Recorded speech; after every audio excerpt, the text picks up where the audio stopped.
नमस्कार, नक्षत्रवाणी के YouTube channel पर आपका स्वागत है। मैं हूं संतोष देशपांडे। कुछ कुंडलियों में कुछ विशिष्ट प्रकार के दोष पाए जाते हैं और जिनकी वजह से व्यक्ति अपने जीवन में अपेक्षित उन्नति तरक्की नहीं कर पाता। उसके पास में संसाधन होते हैं, इच्छा शक्ति होती है और बुद्धि भी होती है और कुछ कर गुजरने की इच्छा भी होती है, लेकिन उसको सफलता नहीं मिल पाती। आमतौर पर हम हमारी भाषा में अगर किसी की कुंडली में ये दोष पाया जाता है, खास तौर से ये दोष निर्मित कैसे होता है।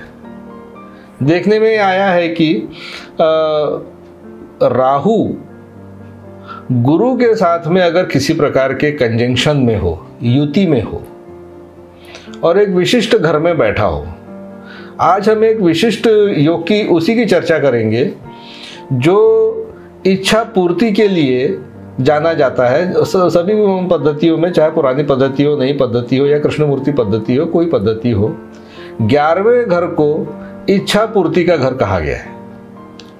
अगर उसी 11वें घर में गुरु और राहु का कोई कॉम्बिनेशन पाया जाता है, कोई कॉम्बिनेशन उत्पन्न हो जाए, गुरु राहु के साथ हो या गुरु राहु के नक्षत्र में हो, मान लीजिए स्वाति नक्षत्र में है, तुला राशि में है, गुरु तुला राशि में है, स्वाति नक्षत्र में, और स्वाति नक्षत्र का स्वामी राहु है, इस प्रकार का भी कॉम्बिनेशन होता है।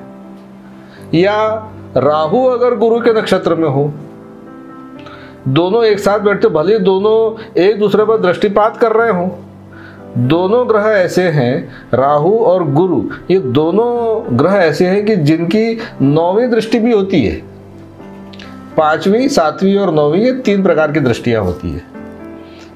तो इसमें से 5वीं दृष्टि ठीक है, लेकिन 7वीं दृष्टि यानी आमने सामने बैठ जाना, और एक तीसरी दृष्टि होती है 9वीं दृष्टि। तो मेरे देखने में ये आया है कि 7वीं दृष्टि के प्रभाव से अधिक 9वीं दृष्टि का प्रभाव जो है वो ज़्यादा असर करता है।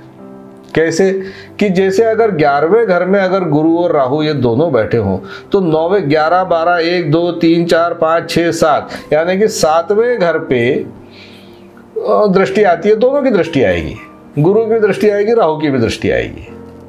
ऐसी घर में, ऐसी स्थिति में सप्तम भाव बुरी तरह से प्रभावित हो जाता है। अगर 7वें घर में कोई दूसरा ग्रह बैठा है, मान लीजिए मंगल बैठा है, तब तो स्थिति और खतरनाक है। लेकिन अगर वो घर खाली है तब भी उस व्यक्ति के वैवाहिक जीवन में 7वें घर से जो हम लोग जो देखते हैं, वैवाहिक जीवन तो देखते ही हैं, वैवाहिक स्थायित्व देखते हैं, और इसके अलावा काम करने वाले, या भले हम व्यवसाय करते हो या नौकरी करते हो, अगर नौकरी करते हैं तो हमारा कोई एक रिपोर्टिंग ऑफिसर होता है जिसको कि हमको रिपोर्ट करना होता है। उसके साथ में अगर गुरु और राहु दोनों 11वें घर में है, आमतौर पर यह देखा गया है कि उसकी अपने रिपोर्टिंग ऑफिसर के साथ में बिल्कुल नहीं बनती। उसको अपने काम के लिए, उसके काम में मीन में उसका बॉस निकालता ही है और उसको उतना महत्व नहीं देता जितना है काकि वो अधिकारी है, उतना महत्व नहीं मिल पाता। तो अगर 11वें घर में गुरु और राहु का ये कॉम्बिनेशन किसी की कुंडली में है तो उसकी पहचान यही है। जैसे मैंने अगर किसी की कुंडली देखा तो मैं सबसे पहले उस व्यक्ति से ये पूछता हूँ कि यार तुम्हारे बॉस से नहीं पटती बिल्कुल, या तुम्हारा बॉस तुमको हमेशा हेय दृष्टि से देखता है, तिरस्कार करता है, तुम्हारे काम को महत्व नहीं देता। और 99% केसेस में वो व्यक्ति हामी भरता है कि हाँ सर मैं क्या करूँ, बड़ा परेशान हूँ, 4 कंपनियाँ बदल चुका हूँ, मगर मेरी किस्मत ही ऐसी है कि मेरे को ऐसे लोग मिलते हैं कि मेरे काम की कदर ही नहीं होती। तो उसकी कुंडली का अगर अध्ययन करें तो उसकी कुंडली में गुरु और राहु का एक कॉम्बिनेशन 11वें घर में मिलेगा। 7वें घर पे दृष्टि आती है, दोनों प्लैनेट्स की दृष्टि आती है, और 7वें घर से, अच्छा उसी व्यक्ति से पूछा जाए कि घर में सब ठीक ठाक है तो नहीं, बोले मेरी घरवाली भी मेरे से परेशान रहती है या मैं अपनी घरवाली से परेशान रहता हूँ, इस प्रकार की घरेलू परेशानी फिर वो बताने लगता है व्यक्ति। अब क्या किया जाए भाई, गुरु और राहु का अगर ये नक्षत्रों का संबंध आता है या अंशात्मक युति का संबंध आता है, गुरु 12 डिग्री का, राहु 15 डिग्री का या 14 डिग्री का, ऐसी स्थिति में दोनों का एक के बीच में कॉम्बिनेशन बन जाता है।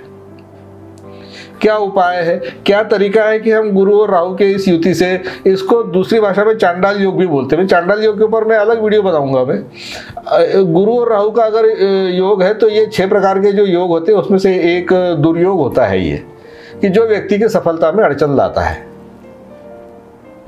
अब इस योग से छुटकारे के लिए या इस योग से राहत के लिए, इस योग में व्यक्ति को आराम लगे, और 11वां घर जो है जो इच्छा पूर्ति दिखाता है, इच्छा पूर्ति तो ऐसे व्यक्ति की होती ही नहीं है। 100 रुपए की इच्छा करता है, 5 रुपए मिलते हैं, 10 रुपए मिलते हैं, वो बहुत हद हो गई, बहुत ज़्यादा 20 रुपए मिल जाएंगे, 100 में से 100 कभी नहीं मिलते, या 60-70 भी नहीं मिलते।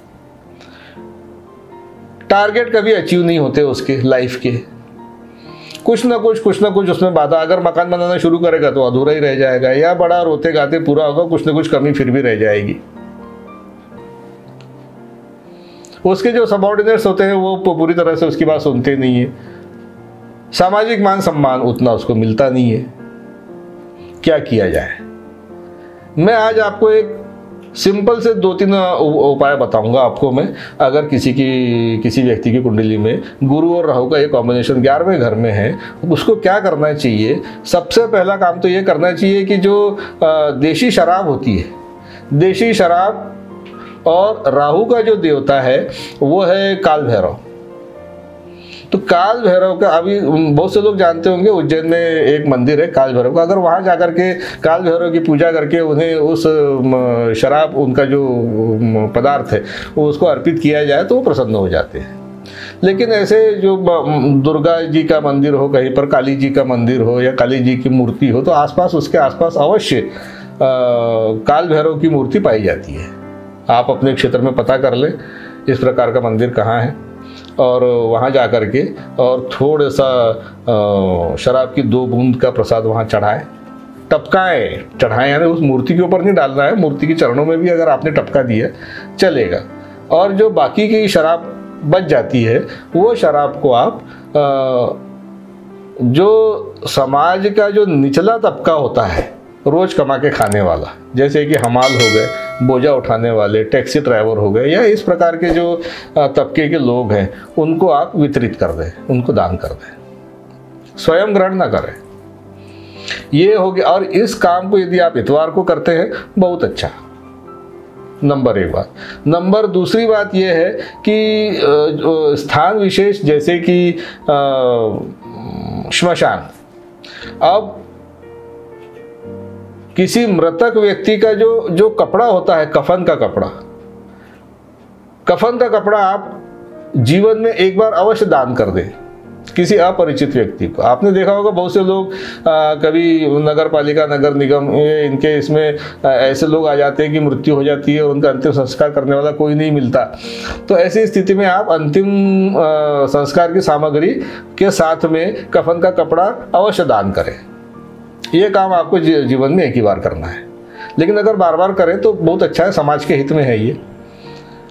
लेकिन कम से कम एक बार तो आप अवश्य करें। आपके 11वें घर का जो गुरु है और जो राहु है, इनके कष्ट से आपको निश्चित रूप से छुटकारा मिल जाएगा। बहुत से लोगों से मैंने ये उपाय कराया हूँ और बहुत से लोगों को इसका लाभ भी हुआ है। आप भी इन उपायों से लाभ उठा सकते हैं। और आपका इसमें क्या व्यू बनता है, नीचे कमेंट बॉक्स में लिख करके हमें अवश्य सूचित करें। मेरा आप सभी से निवेदन है कि हमारे इस चैनल को अवश्य देखिए, सब्सक्राइब कीजिए, शेयर करिए। धन्यवाद, नमस्कार।